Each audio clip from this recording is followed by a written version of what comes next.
Shalom saudaraku, kita bertemu lagi karena kasih Kristus ada menyertai kita.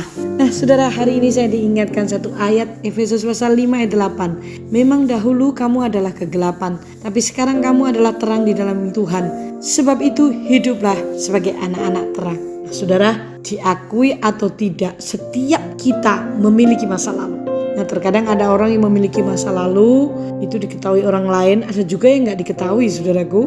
Nah masa lalu kita itu berbeda-beda.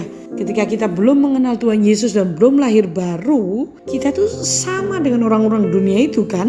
Bahkan perangai kita, karakter kita, dan tingkah laku kita itu penuh dengan kejahatan dan dosa saudaraku. Bahkan angan-angan kita, pemikiran kita, mulut kita itu pun seperti itu. Rasul Paulus menyebut bahwa kita itu hidup di dalam kegelapan. Mengapa? Karena kita dipenuhi dengan kelakuan yang tidak sesuai dengan firman saudaraku.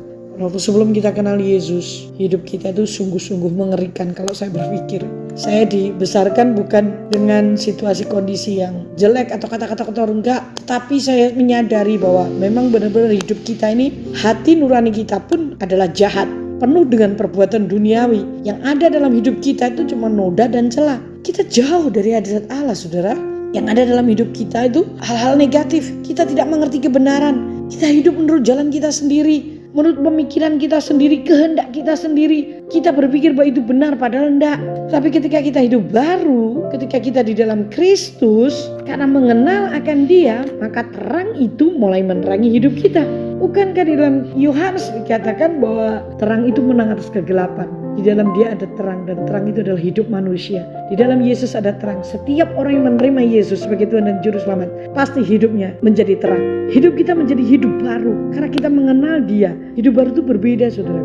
Kita berbalik dari jalan-jalan, cara kita, tingkah laku kita, cara berpikir kita tidak lagi seperti dunia katakan, tetapi seperti firman Allah katakan. Tahukah saudara bahwa ketika kita menerima Yesus, kita memegang Yesus, hidup kita itu akan menjadi terang. Dan ketika kita menjadi terang, maka kegelapan itu akan menyingkir dari hidup kita. Ketika saudara dan saya membiarkan terang itu bercahaya, kegelapan menyingkir. Apapun bentuknya kegelapan. Gitu berkata, aduh gue lah, ekonomiku gelap, sisi ini gelap. Dengar baik-baik. Kau berusaha dengan sekuat tenagamu, engkau akan gagal. Tapi kalau kita menghadirkan Yesus dalam hidup kita, memberi keleluasan Dia menjadi terang dalam hidup kita, menerangi hidup kita, maka kegelapan itu pasti otomatis menyingkir. Jadi jangan ribut dengan kegelapan, jangan bingung dengan kegelapan. Jadikan Yesus satu-satunya terang dan izinkan Dia semakin menerangi sampai seluruh seluk-beluk hidup kita, bahkan relung hati yang terdalam. Dengar baik-baik, kita hidup lebih daripada pemenang karena di dalam kita ada terang.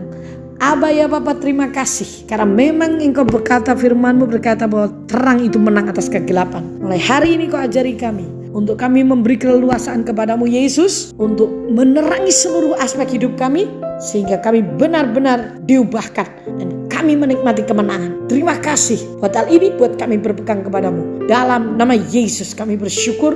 Amin. Sampai bertemu. Tuhan memberkati.